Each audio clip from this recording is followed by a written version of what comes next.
राजा वीरभद्र, ये नाम श्रद्धा से लिया जाता है, वीरता के गीतों में गाया जाता है।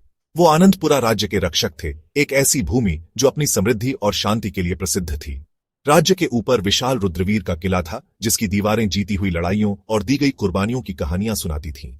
यह किला ताकत और सुरक्षा का प्रतीक, आनंदपुरा का हृदय था। खतरनाक पहाड़ों के बीच एकमात्र रास्ते पर, पहाड़ी की चोटी पर इसकी रणनीतिक स्थिति ने इसे लगभग अजेय बना दिया था।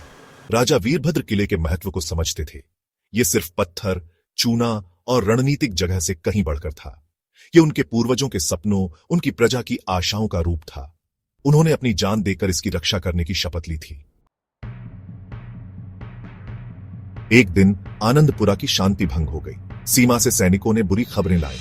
महत्वाकांक्षी सुल्तान बहादुर के नेतृत्व में एक विशाल सेना उनकी सीमाओं की ओर बढ़ रही थी। उनका इरादा स्पष्ट था, रुद्रवीर के किले पर कब्जा करना और आनंदपुरा को अपने अधीन करना। लोगों के दिल दहशत से भर गए। युद्ध में बहादुर की क्रूरता के किस्से मशहूर थे। उन्होंने अपने राजा, अपने रक्षक की ओर देखा। वीरभद्र ने चिंता से भरे चेहरे के साथ, अटूट दृढ़ संकल्प के साथ अपनी प्रजा को संबोधित किया। हम लड़ेंगे, उन्होंने घोषणा की। उनकी आवाज पूरे प्रांगण में गूंज उठी। हम अपने घर, अपने सम्मान, अपने राज्य की रक्षा करेंगे। खुद एक अनुभवी योद्धा, वीरभद्र ने अपने सेनापतियों के साथ रणनीति बनाई।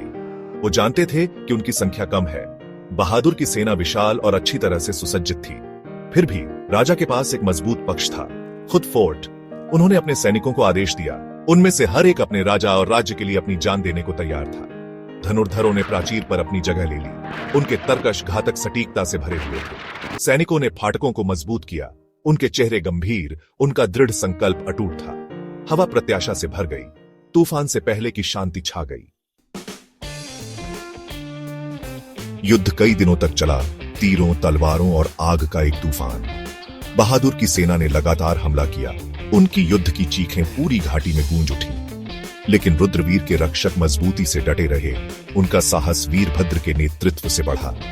राजा खुद एक योद्धा की तरह लड़े। उनकी बहादुरी ने उनके आदमियों को अलौकिक शक्ति से लड़ने के लिए प्रेरित किया।